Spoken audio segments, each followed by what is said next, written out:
Beyond Time, bab 566-567. Untuk melihat video selengkapnya, sahabat bisa kunjungi playlist yang telah Sabta Novel sediakan.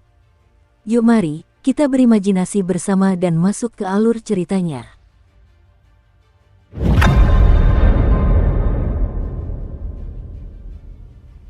Pusaran itu berputar di langit gelap, tetapi akhirnya berhenti membesar setelah menutupi seluruh kota suci. Bencana sekali lagi akan melanda tempat itu.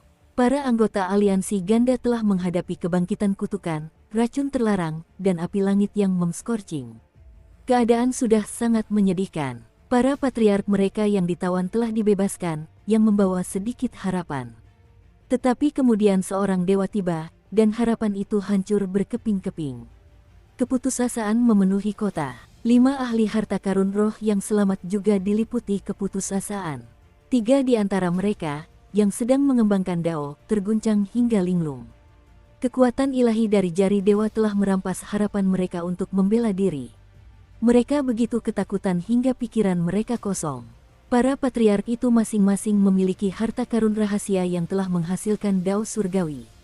Meskipun bulan ungu telah membangkitkan kutukan di dalam diri mereka, mereka masih bisa berpegang teguh pada kejernihan pikiran.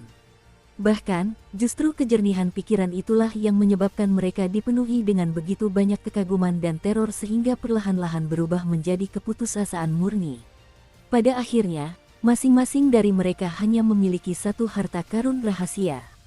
Mungkin jika mereka memiliki 5, menempatkan mereka dalam lingkaran besar harta karun roh, maka mereka mungkin memiliki kesempatan untuk bertahan hidup. Namun mereka tidak memiliki banyak tempat persembunyian rahasia. Karena itu, mereka tidak bisa berbuat apa-apa selain menyaksikan sosok setinggi 90 meter itu melahap guru kerajaan Mirrorling. Kemudian sosok itu melangkah ke arah mereka. Itu seperti harimau ganas yang melangkah mendekati rusa yang gemetar. Kultivator Skyfest Spirit Trove berdiri di sana dengan tatapan kosong saat jari itu mendekat. Kemudian jari itu mengarahkan tangan Suking untuk mendarat di atas kepala Skyfest. Dia Suking, aku sedang memakan Suking. Sebuah gaya gravitasi yang mengejutkan muncul, mencengkeram kultivator yang sedang menumbuhkan dao, menyebabkan dia dengan cepat layu hingga menjadi debu. Energi putih mengalir ke jari dewa itu. Itu menjijikkan, dan menyebabkan jari itu mulai muntah hebat. Pada saat itu, para patriark aliansi ganda tiba-tiba meledak dengan fluktuasi yang mengejutkan. Setelah beberapa perjuangan, mereka akhirnya berhasil mengungkapkan harta karun rahasia mereka. Tidak ada waktu untuk menggunakan teknik sihir. Mereka hanya berharap bahwa ledakan kekuatan murni akan membebaskan mereka dari cengkeraman jari dewa. Terlebih lagi, dao surgawi pribadi mereka ada di dalam harta karun rahasia mereka, dan mereka mengincar jari dewa tersebut.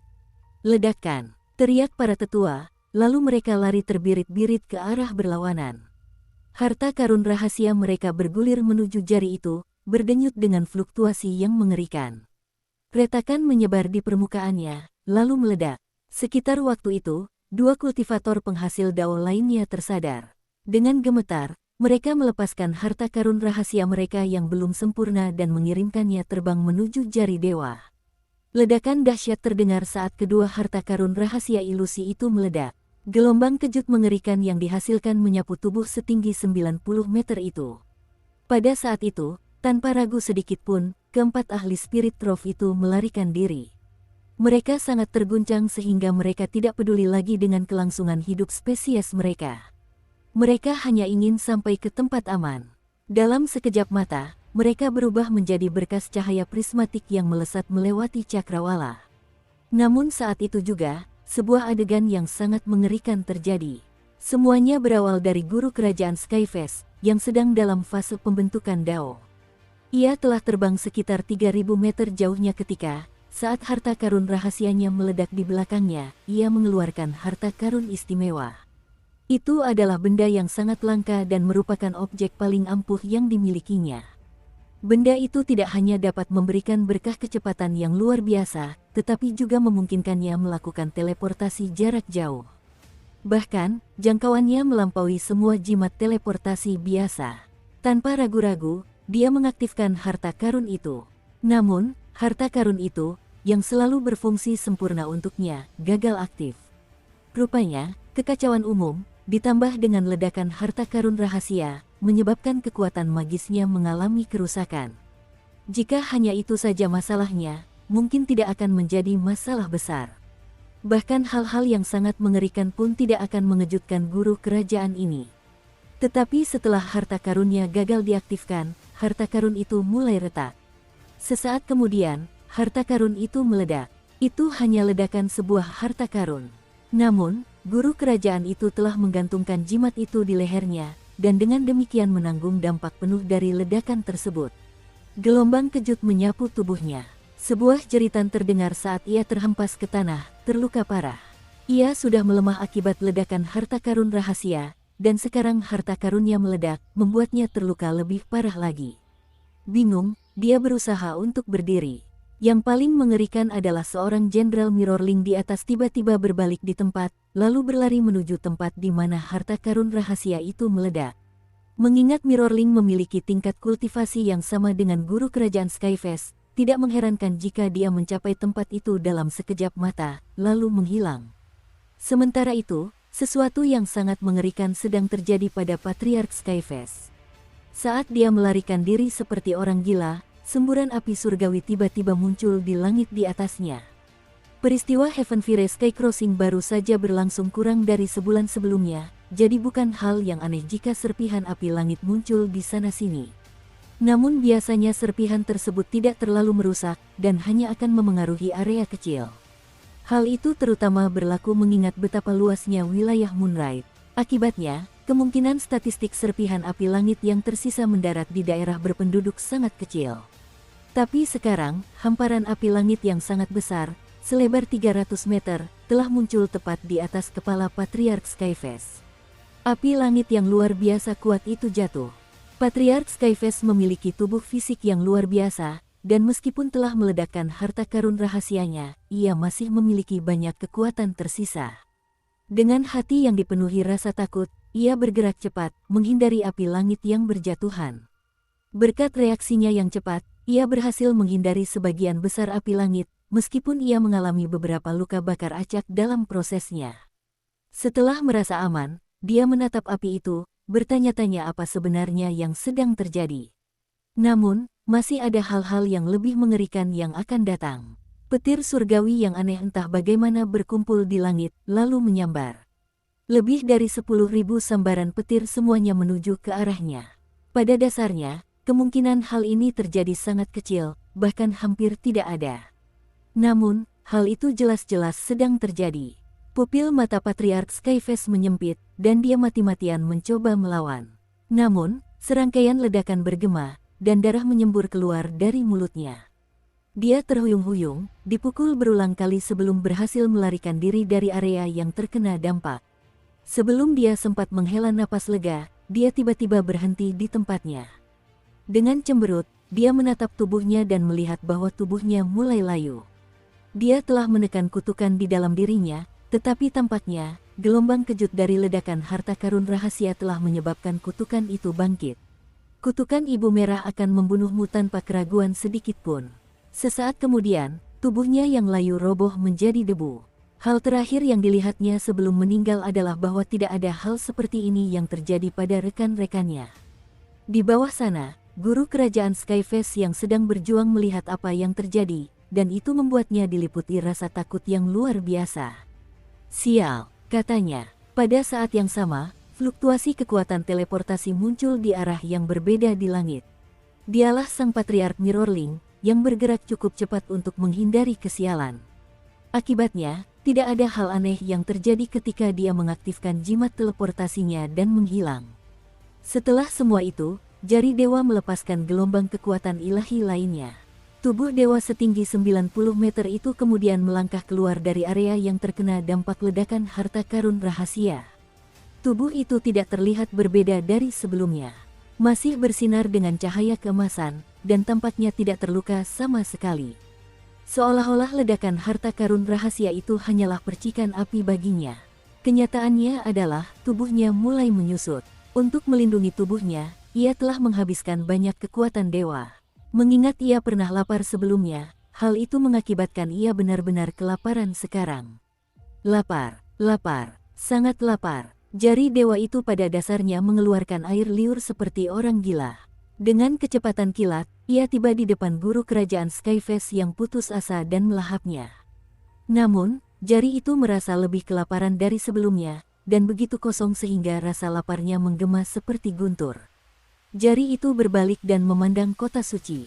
Ekspresinya berubah menjadi ekspresi perjuangan. Pada akhirnya, tidak masalah betapa menjijikkannya makanan itu. Ketika Anda kelaparan, Anda tidak mengkhawatirkan hal-hal seperti itu. Ia bergerak samar-samar, muncul tepat di atas kota. Para anggota aliansi dua sisi yang selamat di sana hanya bisa menyaksikan dengan putus asa saat jari itu menarik napas dalam-dalam. Seketika itu juga, pusaran besar di atas kepala mereka turun dan menyelimuti kota. Ratapan kesedihan dan jeritan kesakitan yang tak terhitung jumlahnya menyebar. Anggota dari kedua spesies itu tersedot dan dimangsa. Prosesnya lambat. Setelah setengah waktu yang dibutuhkan sebatang dupa untuk terbakar, kota besar itu pada dasarnya kosong. Menjijikkan, mengerikan, sangat menjijikkan. Jari itu meludah dengan marah. Kembali ke alun-alun, Duan Muzang melihat apa yang sedang terjadi dan tampak benar-benar terkejut. Apakah manusia di luar sana benar-benar menjadi sekuat ini? Meskipun Duan Muzang yakin ada hal-hal yang tidak dia mengerti tentang situasi tersebut, dia tidak bisa tidak bertanya-tanya tentang apa yang ditunjukkan hal itu tentang umat manusia secara umum. Untungnya, jari itu memiliki tingkat kecerdasan tertentu, dan menjauh dari Duan Muzang. Kemudian, pada titik tertentu, ia sepertinya merasakan sesuatu, dan tiba-tiba membuka mulutnya lebar-lebar dan menatap langit, seolah menunggu sesuatu. Tak lama kemudian, fluktuasi teleportasi menyebar, dan seseorang muncul tepat di depan tubuh dewa jari itu. Kondisinya sangat buruk, dia telah kehilangan separuh tubuhnya. Tubuh inangnya yang terinfeksi parasit hancur berantakan, cermin wujud aslinya hampir hancur total, dan ekspresinya menunjukkan keputusasaan. Dia memang berhasil melarikan diri melalui teleportasi. Namun kemudian dia muncul di bawah permukaan laut api surga. Akan tetapi, dia telah membayar harga yang mahal untuk teleportasi tersebut, dan kemudian, saat dia mencoba meninggalkan laut api surga, dia diserang oleh seekor binatang mutan. Dukung terus channel YouTube Sabta Novel. Dia telah begitu kalah tanding sehingga, meskipun tahu dia sedang menghadapi ancaman kemalangan, dia terpaksa berteleportasi kembali untuk tetap hidup. Teleportasi kedua itulah yang membawanya ke sini. Hatinya dipenuhi kesedihan dan kemarahan. Dia tidak bisa berbuat apa-apa ketika tubuh dewa dari jari itu membuka mulutnya, menghirup udara, dan mengubah sang patriark menjadi abu. Tubuh dewa jari itu kemudian membungkuk dan muntah dengan keras, sambil tampak sedikit kesal. Kemudian ia turun ke kota di bawah. Saat kakinya menyentuh tanah, tubuhnya menyusut. Dari 90 meter menjadi 30 meter. Dan tak lama kemudian ukurannya kembali normal. Warna keemasan memudar, dan cahaya keemasan menghilang dari matanya. Suking kembali ke tubuh normalnya, matanya bersinar saat dia berjalan melintasi alun-alun. Dalam lautan kesadarannya, jari sang dewa berdenyut dengan aura kutukan, dan ia menggerutu dengan getir. Makanan di wilayah Moonlight semuanya ditandai. Tidak masalah apakah kau membunuh mereka atau memakannya. Karmamu akan berakhir dengan kutukan Ibu Merah. Kubilang aku tidak akan makan. Tidak makan. Tidak. Tidak. Sekarang kita sudah selesai. Begitu Ibu Merah bangun, kita akan menjadi santapan pertama. Aku harus tidur. Dan tidak peduli bagaimana kau membentakku lain kali, aku tidak akan bangun.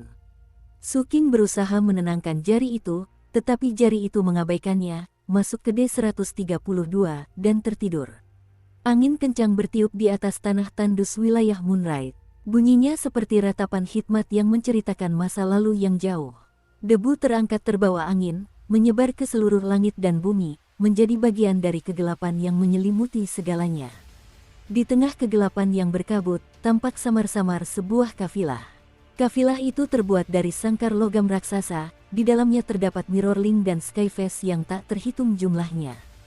Di atas gerobak di bagian depan terdapat dua orang yang terpaut usia satu generasi.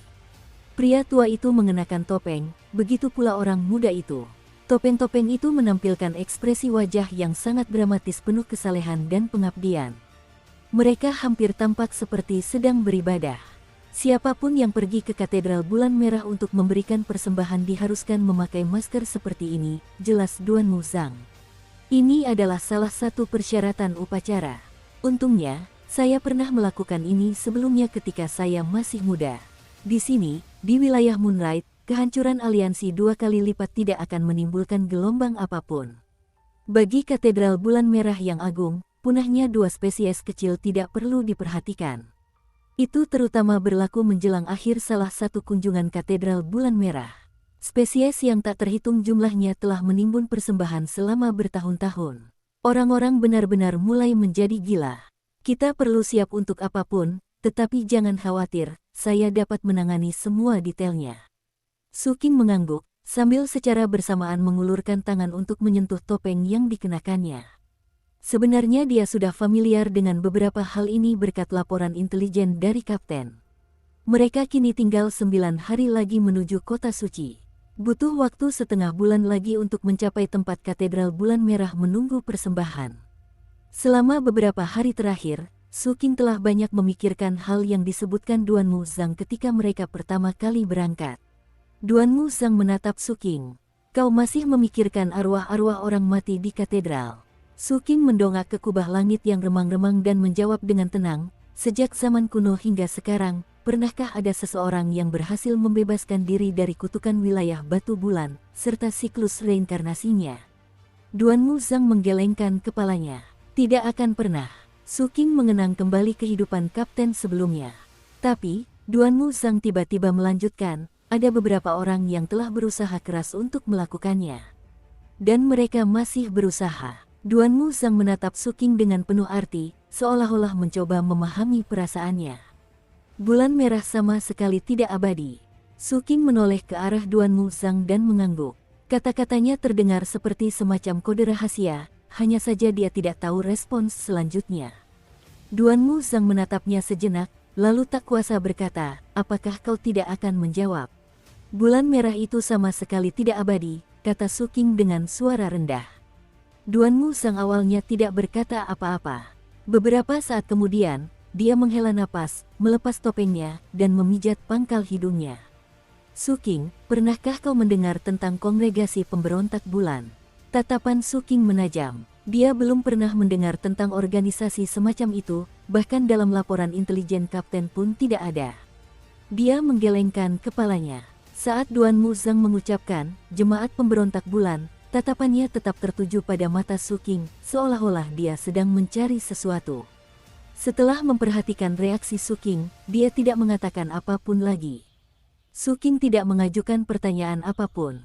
Dia bisa merasakan bahwa perkumpulan pemberontak bulan ini jelas sangat tertutup, dan menggali informasi lebih lanjut bisa menyebabkan kesalahpahaman. Rombongan itu pun melanjutkan perjalanan. Selama 7 hari berikutnya, mereka meninggalkan dataran, melewati beberapa pegunungan, dan mendekati pusat bagian timur wilayah tersebut. Pada suatu saat ketika mereka beristirahat di puncak gunung, Duan Muzang meminum alkohol, dan kemudian tampaknya akhirnya mengambil keputusan. Su Qing, aku percaya kau tidak bekerja sama dengan Katedral Bulan Merah. Su Qing menatapnya. Kongregasi Mon Rebel adalah perkumpulan rahasia yang telah ada sejak lama di wilayah Moonlight. Bahkan, keberadaannya sama lamanya dengan Katedral Bulan Merah. Tidak ada yang tahu persis bagaimana awalnya. Dan organisasi ini telah dimusnahkan berkali-kali. Namun, setiap kali Crimson Mother menyelesaikan panen, dan para penyintas mulai membangun kembali, organisasi ini akan tumbuh kembali. Mata Su Qing berbinar-binar. Jika kongregasi pemberontak bulan ini telah ada selama Katedral Bulan Merah, itu menunjukkan bahwa ia luar biasa dalam beberapa hal. Tampaknya sangat mencengangkan bahwa ia bisa menjadi lebih kuat setelah kehancuran yang secara teratur terjadi di Taman Roh Bulan Merah. Meskipun Ibu Merah saat ini sedang tidur, keadaan itu tidak akan berlanjut selamanya.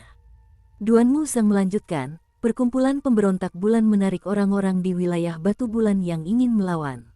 Mereka bermimpi suatu hari nanti dapat menghapus kutukan kuno dan mengubah segalanya.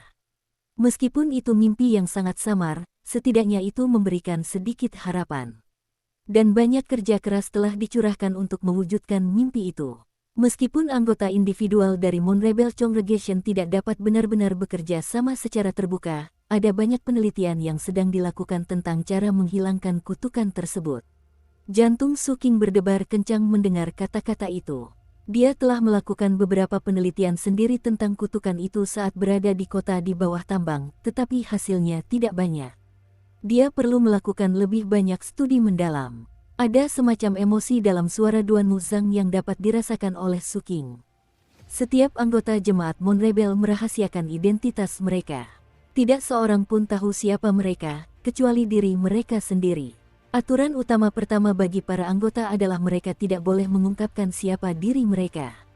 Seperti yang bisa Anda bayangkan, Katedral Bulan Merah terus-menerus berusaha menemukan anggota jemaat pemberontak bulan. Demikian pula, ada anggota jemaat pemberontak bulan yang telah menyusup ke Katedral Bulan Merah. Duan Muzang menarik napas dalam-dalam dan menatap Suking. Bulan Merah sama sekali tidak abadi, harapan ada sejak zaman dahulu kala hingga selamanya. Suking, kau mungkin bukan anggota kongregasi pemberontak bulan. Tapi aku punya firasat bahwa suatu hari nanti kau akan berurusan dengan mereka. Jika kau ingin bergabung dengan kongregasi pemberontak bulan, kau bisa mulai dengan melakukan perjalanan ke pegunungan kehidupan pahit. Duan Muzang tidak berkata apa-apa setelah itu. Dia memejamkan matanya, dan mereka melanjutkan perjalanan. Suking dapat merasakan bahwa Duan Muzang tidak ingin membahas masalah ini lebih lanjut, jadi dia tidak mengajukan pertanyaan apapun. Tampaknya sangat mungkin bahwa Duan Muzang adalah anggota kongregasi pemberontak bulan. Mengingat apa yang telah dia ungkapkan, jelas bahwa dia sangat mempercayai Suking. Suking merenungkan semua yang telah diceritakan Duan Muzang kepadanya. Begitu saja, hari-hari berlalu. 8 hari kemudian, mereka sampai di tujuan. Di kejauhan tampak sebuah lembah yang sangat luas. Pegunungan di kedua sisinya lebih tinggi daripada gunung manapun yang pernah dilihat Suking. Dalam cahaya remang-remang, bebatuan bergerigi berbentuk aneh yang menutupi permukaannya tampak seperti monster iblis. Lembah di antara mereka tampak hampir seperti pintu masuk ke mata air kuning. Tidak hanya penampilannya yang mengejutkan, tetapi juga angin yang bertiup dari sana membawa serta suara-suara seperti ratapan hantu dan lolongan serigala. Mengapung tepat di tengah lembah adalah sebuah jantung besar berwarna merah darah. Detaknya menyebabkan suara berdebar menyebar ke segala arah dan membuat suasana di sekitar lembah semakin mengerikan. Kuil gereja dan patung di atas jantung itu sama-sama memancarkan tekanan yang luar biasa. Cukup banyak asteroid masih mengorbit di sekitar jantung itu, dan sosok-sosok yang duduk bersila di atasnya tetap tak bergerak seperti saat terakhir kali Suking melihatnya. Terdapat pintu-pintu yang tersebar di sekitar, terbuat dari berbagai bahan, ada yang besar, ada yang kecil, ada yang bulat, ada yang persegi. Semuanya berdenyut dengan fluktuasi teleportasi. Kerumunan orang muncul dari pintu-pintu itu hampir tanpa henti. Akibatnya, lembah itu menjadi tempat yang ramai. Terdapat berbagai macam spesies aneh di sana, beberapa memiliki tubuh fisik, yang lain berwujud ilusi. Semuanya mengenakan topeng yang sama seperti yang diberikan Duan Muzang. Mereka adalah spesies dari seluruh bagian timur wilayah Moonlight, yang datang untuk mempersembahkan sesaji kepada Katedral Bulan Merah. Lihat pintu-pintu itu, Suking. Tanya Duan Muzang pelan. Itu adalah para penjaga pintu. Pergilah bicara dengan mereka, dan kau seharusnya bisa mengatur teleportasi ke selatan. Mereka biasanya menerima pembayaran dalam batu spiritual atau kristal api langit. Adapun kuil gereja di atas sana, jangan dilihat langsung. Sebagai penduduk setempat, Duan Muzang sudah familiar dengan cara kerja semuanya. Setelah memberikan beberapa nasihat lagi, dia dengan sungguh-sungguh berkata, dan akhirnya, semoga perjalananmu aman. Setelah itu, dia memimpin kafilah pergi. Setelah melihat Duan Muzang menghilang di tengah kerumunan, Suking menarik napas dalam-dalam dan melakukan hal yang sama. Ada berbagai macam spesies di sana, dan orang-orang bergegas ke sana kemari. Kuil gereja di atas tampaknya tidak memperhatikan apa yang terjadi di bawah. Selama mereka mendapatkan persembahan mereka, mereka membiarkan semuanya berjalan secara alami. Ketika banyak orang berkumpul di satu tempat, suasananya akan menjadi ramai. Dan begitulah keadaannya sekarang. Bahkan terlihat orang-orang melakukan transaksi bisnis di sana-sini. Sangat berisik. Saat Suking berjalan, ia memilih untuk tidak pergi ke salah satu pintu yang sangat besar. Sebaliknya, ia memilih pintu yang lebih kecil. Pintu itu terbuat dari kayu, dan tingginya hanya sekitar 3 meter. Melihat tidak ada orang yang keluar dari pintu itu, Su Qing bersiap untuk berjalan ke sana. Sebelum ia sempat melakukannya, riuh rendah orang banyak membuatnya berhenti di tempat. Apa kau dengar? Sesuatu yang besar terjadi baru-baru ini di wilayah barat. Anda berbicara tentang apa yang terjadi pada spesies Lonesun sekitar 5 bulan lalu. Rupanya mereka mengeluarkan surat perintah penangkapan di seluruh wilayah. Oh iya, aku sudah dengar tentang itu. Kurasa mereka kehilangan semacam harta karun berharga. Harta karun, serius, itu sebutan yang tepat untuknya. Itu kan matahari buatan. Suku Lonesun adalah spesies terbesar di wilayah barat. Bukankah mereka menciptakan matahari sungguhan beberapa tahun yang lalu, yang mereka gantung di atas tanah mereka? Karena itu, di sana tidak gelap. Kecuali, 5 bulan yang lalu, seseorang mencuri matahari itu. Seseorang mencuri matahari mereka tepat di depan mata mereka. Spesies gila macam apa yang melakukan itu? Aku tidak yakin. Rupanya keluarga Lonesun juga tidak yakin. Meskipun begitu, surat perintah penangkapan mereka memang menyebutkan sebuah nama. Onxing Jianyan. Pencuri itu benar-benar berani, karena dia mengukir nama itu di tanah setelah pergi. Dari sudut pandang manapun, nama itu benar-benar aneh. Semua orang membicarakan Onxing Jianyan ini. Ketika Su Qing mendengar semua pembicaraan itu, ekspresi aneh muncul di wajahnya di balik topengnya. Onxing Jianyan, gumamnya, tampaknya sangat mungkin kapten berada di balik semua ini. Su Qing ingat bahwa, ketika mereka berpisah, kapten dengan bangga mengatakan bahwa nama samaran yang disematkan padanya, guru yang belum selesai, akan terkenal di mana-mana. Jika Anda menggabungkan suku kata pertama dari Unfinished dengan karakter dari nama Wu Jianwu dan Ningyan, lalu menambahkan King dari Su Qing, maka akan sangat jelas apa yang dimaksud Onxing Jianyan. Kapten jelas telah banyak berpikir untuk menggabungkan keempat karakter tersebut menjadi sebuah nama. Meskipun Su Qing tidak ikut serta dalam perampokan, kapten tetap menyertakan namanya. Su Qing menghela napas dan berjalan menuju pintu kayu.